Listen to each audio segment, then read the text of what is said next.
പാലക്കാട് രമേശ് പിഷാരടി ജയിച്ചാല് മമ്മൂക്കേനെ കൊണ്ടുവരുന്നാണ് പറഞ്ഞേക്കുന്നത്. അപ്പൊ കേരളത്തിൽ ഇത്രയും കാലം അങ്ങനെ ഒരു പ്രവണത ഉണ്ടായിരുന്നോ? അതായത് എലക്ഷൻ പ്ലസ് സിനിമാ താരങ്ങൾ എന്ന് പറയുന്ന ഒരു കാര്യം അതങ്ങനെ അങ്ങ് ഉണ്ടായിരുന്നില്ല അല്ലേ? അതായത് സിനിമാ താരങ്ങൾ എലക്ഷനിൽ നിൽക്കുക, മത്സരിക്കുക, പ്രചരണത്തിന് പോവുക, ഇങ്ങനത്തെ പരിപാടി.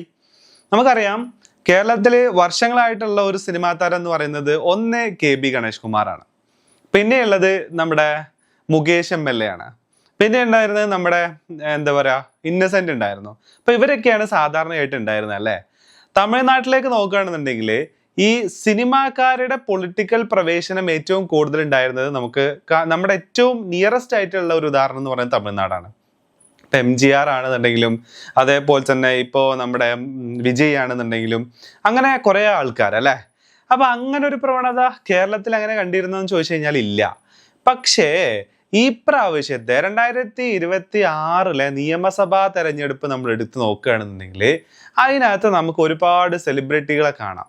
ഇപ്പൊ കൃഷ്ണകുമാർ ഉണ്ടായിരുന്നു, ഭീമൻ രഘു മത്സരിച്ചിട്ടുണ്ടായിരുന്നു, ഇതൊക്കെ ഉണ്ടായിരുന്നു. പക്ഷേ അതിലേക്കാളുപരി കുറച്ചും കൂടെ സീരിയസ് ആയിട്ടുള്ള ഒരു അപ്രോച്ചിലേക്ക് ഈ സിനിമാക്കാർ വരുന്ന ഒരു പ്രവണത ഇങ്ങനെ വരുന്നതായിട്ട് നമുക്ക് കാണാൻ പറ്റും. അപ്പൊ യഥാർത്ഥത്തിൽ സിനിമാക്കാരുടെ രാഷ്ട്രീയ പ്രവേശനം എന്ന് പറയുന്നത് ശരിയാണോ അല്ലെങ്കിൽ അത് തെറ്റാണോ?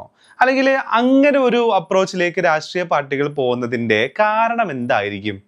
ഇപ്പോൾ ഒരു ഉദാഹരണത്തിന് ഇപ്പോൾ പാലക്കാട് രമേശ് പിഷാരടിയാണ് മത്സരിക്കുന്നത്. പക്ഷെ രമേശ് പിഷാരടി കോൺഗ്രസിനോട് അലൈൻഡ് ആയിട്ടുള്ള ഒരാളാണെന്നുള്ളത് നമുക്കറിയാം. പക്ഷേ രമേശ് പിഷാരടിയുടെ പ്രൊഫഷൻ എന്ന് പറയുന്നത് എന്താണ്? സിനിമ ആൻഡ് ടെലിവിഷൻ ആണ് അല്ലേ?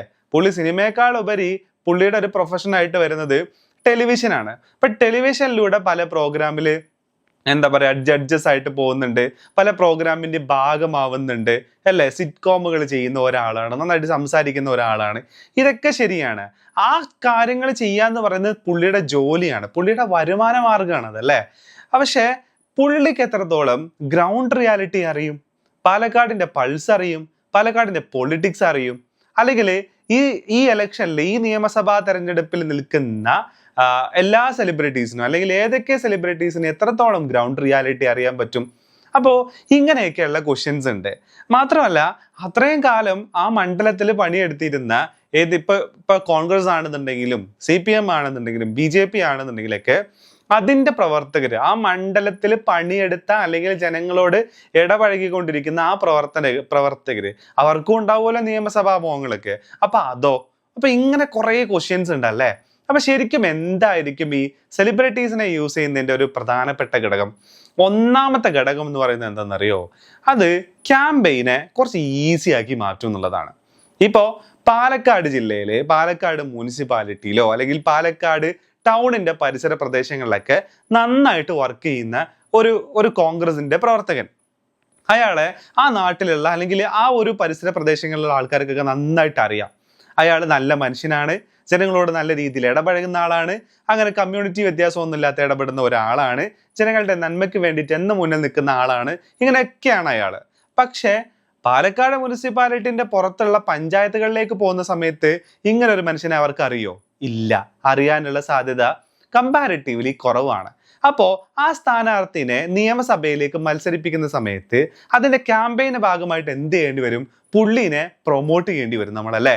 അതായത് ഒരുപാട് പബ്ലിക് ഇവന്റുകൾ സംഘടിപ്പിച്ചിട്ടും പോസ്റ്ററുകൾ ഒട്ടിച്ചിട്ടും അതേപോലെ തന്നെ സോഷ്യൽ മീഡിയയിലുള്ള പ്രചാരണം വഴിയൊക്കെ പുള്ളിക്ക് നല്ലൊരു ക്യാമ്പയിൻ കൊടുക്കേണ്ടി വരും. അതായത് വിസിബിലിറ്റിനെ നമ്മൾ കെണിഞ്ഞ് പരിശ്രമിച്ച് ഉണ്ടാക്കേണ്ടി വരും എന്നുള്ളതാണ്.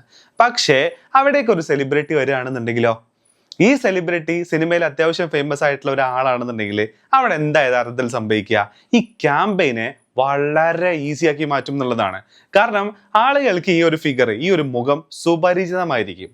ഇവ പാലക്കാട് മുനിസിപ്പാലിറ്റിയിൽ പ്രവർത്തിക്കുന്ന ഏതെങ്കിലും ഒരു പാർട്ടിയുടെ പ്രവർത്തകനെ പോലെ ആയിരിക്കത്തില്ല. ഒരു പ്രവർത്തകനെ ഒരിക്കലും ആളുകൾക്ക് എന്തായിരിക്കത്തില്ല, സുപരിചിതമായിരിക്കില്ല. ഇപ്പൊ ഒരു നിയമസഭാ മണ്ഡലം എന്ന് പറയുമ്പോൾ എത്രത്തോളം വലുപ്പം ഉണ്ടെന്നുള്ളത് നമുക്കറിയാലോ. അത്രയും വലുപ്പമുള്ള മണ്ഡലത്തിൽ അത്രയും ആളുകളായിട്ട് പരിചയപ്പെടുക എന്ന് പറയുന്നത് സാധാരണ ഒരു പാർട്ടി പ്രവർത്തകനെ സംബന്ധിച്ചിടത്തോളം ഇച്ചിരി ഹെർക്കുലിയൻ ടാസ്ക് ആണ് അല്ലെ. അപ്പൊ ആ പുള്ളിയുടെ മുഖം ഈ പഞ്ചായത്തുകളിലെല്ലാം എന്ത് ചെയ്യേണ്ടി വരും? ഫെമിലിയറൈസ് ചെയ്യുക എന്ന് പറയുന്ന ഒരു ടാസ്ക് പാർട്ടി എടുക്കേണ്ടി വരും. അവിടെയാണ് സെലിബ്രിറ്റീനെ കൊണ്ടുവന്ന് പ്ലേസ് ചെയ്യുന്ന സമയത്ത് വളരെ ഈസിയാണ്. കാരണം ടെലിവിഷനിലൂടെയും സോഷ്യൽ മീഡിയയിലൂടെയും സിനിമയിലൂടെയൊക്കെ സുപരിചിതമായിരിക്കും ഈ ഒരു വ്യക്തി എന്നുള്ളതാണ്. അതാണ് അതിൻ്റെ ഒന്നാമത്തെ ഗുണം എന്ന് പറയുന്നത്. പിന്നെ രണ്ടാമത്തെ ഗുണം എന്ന് പറയുന്നത് ഇമോഷണൽ കണക്ഷനാണ്. അതായത് ഈ വ്യക്തി ചെയ്തിട്ടുള്ള പല ക്യാരക്ടറുകളോടും ആളുകൾക്ക് എന്തുണ്ടാവും, ഒരു ഇമോഷണൽ കണക്ഷൻ ഉണ്ടായിരിക്കും. ഇപ്പം ചില വ്യക്തികളൊക്കെ ആളുകളുടെ മനസ്സിൽ ജീവിക്കുന്ന തന്നെ ചില സിനിമകളിലെ ക്യാരക്ടേഴ്സ് ആയിട്ടായിരിക്കും. അപ്പോൾ അങ്ങനെ ഒരാളെ കൊണ്ടുവന്ന് വെക്കുന്ന സമയത്ത് ഈ റീകോൾ ചെയ്യുക, റീകണക്ട് ചെയ്യുക, വിഷ്വൽ അപ്പീൽ ക്രിയേറ്റ് ചെയ്യുക എന്നൊക്കെ പറഞ്ഞ പരിപാടി ഉണ്ടല്ലോ, അത് വളരെ ഈസി ആയിട്ട് നടക്കും എന്നുള്ളതാണ്. ആളുകളിലേക്ക് എത്തിക്കാനും ആളുകൾക്ക് ഒരു ഇമോഷണൽ കണക്ഷൻ കൊടുക്കാനും എന്തായിരിക്കും, വളരെയധികം ഈസി ആയിരിക്കും എന്നുള്ളതാണ്. പിന്നെയുള്ളത് പലപ്പോഴും ഒരു ടോക്കണൈസ്ഡ് സിസ്റ്റം പോലെയാണ് ഈ സെലിബ്രിറ്റീസിനെ കൊണ്ടുവന്ന് പ്ലേസ് ചെയ്യുന്ന സമയത്ത് സംഭവിക്കുന്നത്. അതായത് ഇപ്പോൾ ഒരു പാർട്ടിക്ക്, ഇപ്പം നമുക്കറിയാലോ കേരളത്തിൽ അടുത്ത മാസം ഇലക്ഷൻ വരാൻ പോവാണ്. അപ്പോൾ വളരെ കുറഞ്ഞ സമയമേ ഉള്ളൂ ഇലക്ഷന്, അല്ലേ?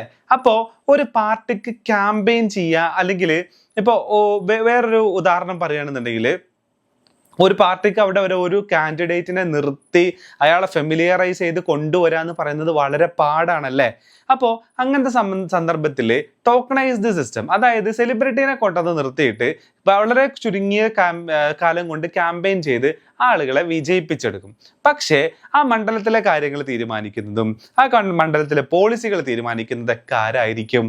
ഈ സെലിബ്രിറ്റിയുടെ പുറകിൽ നിൽക്കുന്ന പാർട്ടിക്കാരായിരിക്കും, അല്ലെങ്കിൽ ആ പാർട്ടിയുടെ ആൾക്കാരായിരിക്കും എന്ത് ചെയ്യുന്നത്, അടുത്ത പോളിസി തീരുമാനിക്കുന്നത്. പക്ഷേ ഒരു യഥാർത്ഥത്തിലുള്ള പൊളിറ്റീഷ്യനാണ്, അതല്ലെങ്കിൽ ആ ഒരു സൊസൈറ്റിയിൽ നിന്ന് ഉയർന്നു വന്നിട്ടുള്ള പൊളിറ്റീഷ്യൻ ആണെന്നുണ്ടെങ്കിൽ മിക്കവാറും അയാളുടെ തീരുമാനം തന്നെ ആയിരിക്കും, അയാളുടെ ഉത്തമ ബോധ്യങ്ങളിൽ നിന്നുള്ള തീരുമാനങ്ങളായിരിക്കും അവിടെ പല സമയത്തും നടക്കുക എന്നുള്ളതാണ്. ആ തീരുമാനങ്ങൾ എന്ന് പറയുന്നത് പലതരത്തിലുള്ള കാര്യങ്ങളെ ബാലൻസ് ചെയ്യുന്ന രീതിയിലായിരിക്കും. കമ്മ്യൂണൽ ടെൻഷനെ ബാലൻസ് ചെയ്യുന്ന രീതിയിലോ, കമ്മ്യൂണിറ്റികൾ തമ്മിലുള്ള ആ ഒരു കൊഹഷൻ അല്ലെങ്കിൽ ആ ഒരു ഗിവ് ആൻഡ് ടേക്കിനെ ബാലൻസ് ചെയ്യുന്ന രീതിയിലൊക്കെയുള്ള തീരുമാനങ്ങളായിരിക്കും പുള്ളി എടുക്കുക എന്നുള്ളതാണ്. കാരണം എന്താ, ആ നാട്ടിലെ ആൾക്കാർ എങ്ങനെയാണ് ചിന്തിക്കുന്നത്, എന്ത് തരം ആൾക്കാരാണ് അവിടെ ഉള്ളത്, അവിടെയുള്ള റൈവൽറി എന്താണ്, ഇതിനെക്കുറിച്ചൊക്കെ കൃത്യമായിട്ടുള്ള ധാരണ പുള്ളിക്ക് ഉണ്ടാവും എന്നുള്ളതാണ്. അപ്പോൾ തീരുമാനങ്ങൾ എടുക്കാനുള്ള പവർ എപ്പോഴും ആ ഒരു MLA നിക്ഷിപ്തമായിരിക്കും എന്നുള്ളതാണ്. പക്ഷേ സെലിബ്രിറ്റി വരുന്ന സമയത്ത് അത് പല സമയത്തും ഡൈലൂട്ടായി പോകും എന്നുള്ളതാണ്. ഈ പറഞ്ഞു വരുന്ന ഇപ്പൊ മുകേഷിന്റെ കാര്യത്തിലോ അല്ലെങ്കിൽ നമ്മുടെ ഗതാഗത മന്ത്രിയുടെ ഗണേഷ് കുമാറിന്റെ കാര്യത്തിലൊന്നും അല്ല പറയുന്നത്, പുതുതായിട്ട് കന്നി അംഗം കുറിക്കുന്ന ആൾക്കാരെ കുറിച്ചാണ് പറയുന്നത്. രമേശ് പിഷാരടി ഇനി എങ്ങനെ ആയിരിക്കും എന്നുള്ളത് പറയാനും പറ്റത്തില്ല. പിന്നെ ലക്ഷ്മി പ്രിയൊക്കെ നിൽക്കുന്നുണ്ട് 2020 എന്ന് പറഞ്ഞ പാർട്ടി എടുത്ത് നോക്കുകയാണെന്നുണ്ടെങ്കിൽ അതിലേറ്റവും കൂടുതലുള്ളത് ഈ സെലിബ്രിറ്റീസ് തന്നെയാണ്.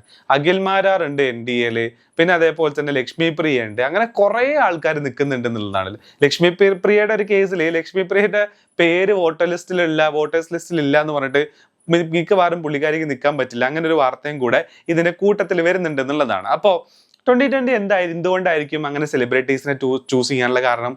വളരെ ഈസിയാണ്. അഖിൽ മാരാർ എന്ന് പറഞ്ഞു കഴിഞ്ഞാൽ ഫെമിലിയർ ആണ് കേരളത്തിന്, അല്ലെ? അതായത് കുറച്ചൊക്കെ പിന്തിരിപ്പാൻ നിലപാടുകൾ എടുക്കുന്ന ഒരു മനുഷ്യനാണ് പുള്ളി. ആ ബിഗ് ബോസ് കണ്ടാൽ നമുക്ക് മനസ്സിലാവും. കുറച്ചൊക്കെ ഒരു ഓർത്തഡോക്സ് മൈൻഡ് സെറ്റിലൊക്കെ പോകുന്ന ഒരു മെയിൽ, എന്താ പറയാ, ഒരു ഈഗോ പോലത്തെ സാധനങ്ങളൊക്കെ ഉള്ള ഒരാളാണ് ഈ അഖിൽ മാരാർ. അപ്പൊ അതിനെയൊക്കെ യൂസ് ചെയ്തിട്ട്, ആ ഇമേജിനെയൊക്കെ യൂസ് ചെയ്തിട്ട് ക്യാമ്പയിനൊക്കെ കുറച്ച് ഈസി ആക്കിയിട്ട് കുറച്ചൊരു എന്താ പറയാ, ഒരു സെലിബ്രിറ്റി ഒരു എൻഡോഴ്സ്മെന്റിലൂടെയൊക്കെ കുറച്ച് വോട്ടുകൾ നേടിയെടുക്കുക എന്നുള്ളതായിരിക്കും 2020 ഉദ്ദേശം. കാരണം ഈ കുറഞ്ഞ സമയത്ത് ആളെ കിട്ടാൻ ഭയങ്കര പാടാണ്. മാത്രമല്ല 2020 സാബു ജേക്കബ് നേരെ NDAയിലോട്ട് പോയപ്പോൾ എന്താ സംഭവിച്ചേ, അതിലുണ്ടായിരുന്ന ആ പാർട്ടിയിലുണ്ടായിരുന്ന നല്ല മനുഷ്യന്മാര്, അതിന്റെ അനുഭാവികളെല്ലാം എന്ത് ചെയ്തു, അവർ വന്ന പാർട്ടിയിലോട്ട് തന്നെ അവർ തിരിച്ചു പോവുകയും ചെയ്തിട്ടുണ്ട് എന്നുള്ള ഒരു കാര്യം കൂടെ അതിന്റെ കൂട്ടത്തിലുള്ളതാണ് എന്നുള്ളതാണ്. അപ്പൊ പറഞ്ഞു വരുന്നത്, ഇപ്പൊ ഇങ്ങനത്തെ കാര്യങ്ങൾ ഒരു ടോക്കണൈസ്ഡ് സിസ്റ്റം പോലെ അവിടെ പാർട്ടികൾ കാര്യം തീരുമാനിക്കുന്ന ലെവലിലോട്ട് മാറും എന്നുള്ളതാണ്. പിന്നെയുള്ള ഒരു മേജർ പ്രശ്നം എന്ന് പറയുന്നത്, ഇവര് സിനിമയിലോ അല്ലെങ്കിൽ ടെലിവിഷനിലേക്ക് നല്ല മനുഷ്യന്മാരായിരിക്കും. എന്താ പറയുക, തെറ്റിനെതിരെ പോരാടുന്ന മനുഷ്യനായിരിക്കും, അല്ലെങ്കിൽ വില്ലന്മാരെ അടിച്ചൊതുക്കുന്ന മനുഷ്യനായിരിക്കും, അല്ലെങ്കിൽ സമൂഹത്തിന്റെ നന്മയ്ക്ക് വേണ്ടിയിട്ട് നിൽക്കുന്ന നന്മമരങ്ങളായിരിക്കും. ഇതെല്ലാം അവരുടെ ജോലിയുടെ ഭാഗമായിട്ട് അവർ ആ സിനിമയിൽ ചെയ്തിട്ടുള്ള ക്യാരക്ടേഴ്സ് ആണ്, അല്ലേ? പക്ഷെ അവർക്ക് എത്രത്തോളം ഗ്രൗണ്ട് റിയാലിറ്റി അറിയും? ഇപ്പോ രമേശ് പിഷാരടി പാലക്കാടുകാരനാണ്. പക്ഷെ പാലക്കാടിന്റെ പൾസ് എത്രത്തോളം രമേശ് പിഷാരടിക്ക് അറിയുന്നുണ്ടാവും? മേ ബി രമേശ് പിഷാരടിക്ക് അത് അറിയുന്നുണ്ടാവും. പക്ഷെ അഖിൽ മാരാറിന് എത്രത്തോളം തൃപ്പൂണിത്തറയിലെ പൾസ് അറിയുന്നുണ്ടാവും? അപ്പൊ ഇങ്ങനത്തെ ഒക്കെ കുറച്ച് കാര്യങ്ങളുണ്ട്. അതായത് ജനങ്ങളുടെ പൾസ് അറിയുക, ജനങ്ങളുടെ നീഡ് എന്താന്നുള്ളത് മനസ്സിലാക്കുക, ജനങ്ങളെ കൊണ്ട് അവരുടെ നീഡ് ഫുൾഫിൽ ചെയ്യാൻ വേണ്ടിയിട്ട് അല്ലെങ്കിൽ അവരുടെ പ്രശ്നങ്ങൾ പറയിപ്പിച്ച് ചെയ്തു കൊടുക്കുന്നതിന് പകരം അങ്ങോട്ട് ചെന്നിട്ട് അവരുടെ പ്രശ്നങ്ങൾ മനസ്സിലാക്കുകയും അതിന് പരിഹാരം കാണുകയും ചെയ്യുന്ന നേതാക്കന്മാരെയാണ് കേരളത്തിലെ ജനങ്ങൾക്ക് അല്ലെങ്കിൽ പൊതുവെ ജനങ്ങൾക്ക് ഇഷ്ടമാവുന്നത്. അപ്പോൾ അങ്ങനെ ചെയ്യണമെന്നുണ്ടെങ്കിൽ എന്തറിയണം? ഗ്രൗണ്ട് റിയാലിറ്റി എന്തായിരിക്കും, എന്താണ് ഗ്രൗണ്ടിൽ എന്താണ് നടന്നുകൊണ്ടിരിക്കുന്നത്, അതിന്റെ റിഫ്ലക്ഷൻസ് അറിയാവുന്ന ഒരാളായിരിക്കണം എന്നുള്ളതാണ്. അപ്പൊ ടെലിവിഷനിലും സെറ്റുകളിലും മാത്രം വർക്ക് ചെയ്യുന്ന അല്ലെങ്കിൽ ആ ഒരു ഏരിയയിൽ വർക്ക് ചെയ്യുന്ന സെലിബ്രിറ്റീസിന് എത്രത്തോളം ഈ ഗ്രൗണ്ട് റിയാലിറ്റി അറിയുന്നുണ്ടാവും? ഇതൊരു പ്രശ്നമാണ്. പക്ഷേ ഗ്രൗണ്ട് റിയാലിറ്റി അറിയുന്ന പൊളിറ്റിക്സിനെ കുറിച്ച് ധാരണയുള്ള ആളുകളും ഉണ്ട്. അപ്പൊ ഇതിന്റെ ഇടയ്ക്ക് കയറി വരുന്ന വേറൊരു ക്വസ്റ്റ്യൻ കൂടെ ഉണ്ട് എന്നുള്ളതാണ്. ഇപ്പൊ തൃപ്പൂണിത്തറയിൽ കഴിഞ്ഞ പ്രാവശ്യം കെ ബാബുവിനോട് തോറ്റിട്ടുള്ള എം സ്വരാജ് സത്യത്തിൽ ഏത് നാട്ടുകാരനാ? മലപ്പുറംകാരനാണ് അല്ലെ? അപ്പൊ മലപ്പുറത്ത് ജനിച്ച് വളർന്ന എം സ്വരാജിനെ എത്രത്തോളം തൃപ്പൂണിത്തറയിലെ ആളുകളെ കുറിച്ച് അറിയും? അപ്പോൾ അങ്ങനെ ഒരു ക്വസ്റ്റ്യൻ ഉണ്ട്. അതേപോലെ തന്നെ അല്ലേ ഒരു സെലിബ്രിറ്റി നിൽക്കുന്ന സമയത്തും അവിടെ വന്ന് വിജയിച്ചതിന് ശേഷം അത് മനസ്സിലാക്കാവുന്നതല്ലേ ഉള്ളൂ എന്നുള്ളൊരു സാധനമാണ്. പക്ഷേ അവിടെ വേറൊരു കാര്യമുണ്ട്. അതായത് ആ നാട്ടില് ആ പാർട്ടിക്ക് ശക്തമായിട്ടുള്ള ഒരു കേഡർ സിസ്റ്റം ഉണ്ടാവും. ആ കേഡർ സിസ്റ്റത്തിൽ നിന്നിട്ടാണ് യഥാർത്ഥത്തിൽ ആര് വർക്ക് ചെയ്യുന്നുണ്ടാവുക? ഇപ്പൊ എം സ്വരാജ് ആണെന്നുണ്ടെങ്കിൽ എം സ്വരാജ് വർക്ക് ചെയ്യുന്നുണ്ടാവുക. അപ്പോൾ ആ നാട്ടിലെ കേഡേഴ്സിന്, ആ നാട്ടിലെ പാർട്ടി പ്രവർത്തകർക്ക് യഥാർത്ഥത്തിൽ ആ നാടിന്റെ റിയാലിറ്റി എന്താണെന്നുള്ളത് അറിയുന്നുണ്ടാവും. അപ്പൊ അത് മനസ്സിലാക്കാനും അത് പഠിക്കാനും വളരെ ഈസി ആയിരിക്കും. അപ്പോൾ ഒരു റിയൽ ടൈം പൊളിറ്റീഷ്യൻ എത്രത്തോളം ഒരു സെലിബ്രിറ്റിന്റെ കൂടെ ഈ പറയുന്ന കാര്യത്തിൽ 100% വില്ലിംഗ് ആയിട്ട് നിൽക്കും എന്നുള്ളൊരു ക്വസ്റ്റ്യൻ കൂടെ അതിന്റെ കൂട്ടത്തിലുണ്ട് എന്നുള്ളതാണ്. അപ്പോൾ ഇങ്ങനെ പല കാര്യങ്ങളും സെലിബ്രിറ്റീസിനെ പൊളിറ്റിക്സിലേക്ക് കൊണ്ടുവരുന്നതിലുണ്ട് എന്നുള്ളതാണ്. പക്ഷേ ഒരു ഡെമോക്രാറ്റിക് പ്രോസസ്സിൽ അല്ലെങ്കിൽ ഒരു പാർട്ടി പ്രവർത്തനമായിട്ട് നിൽക്കുന്ന ഒരാളെ സംബന്ധിച്ചിടത്തോളം ആ പാർട്ടിക്ക് വേണ്ടിയിട്ട് അത്രയും കാലം വർക്ക് ചെയ്യുകയും പണിയെടുക്കുകയും ചെയ്തിട്ട് ഒരു നിയമസഭാ ഇലക്ഷൻ വരുന്ന സമയത്ത് അവർക്ക് സീറ്റ് കൊടുക്കാണ്ട് വളരെ പെട്ടെന്ന് സിനിമയിലും അവിടെ ഇവിടെയൊക്കെ ഉള്ള ആൾക്കാരെ കൊണ്ടുവന്ന് നിർത്തുന്നതിൽ ഒരു നീതികേടുണ്ട് എന്നുള്ളതാണ് ഞാൻ മനസ്സിലാക്കുന്നത്.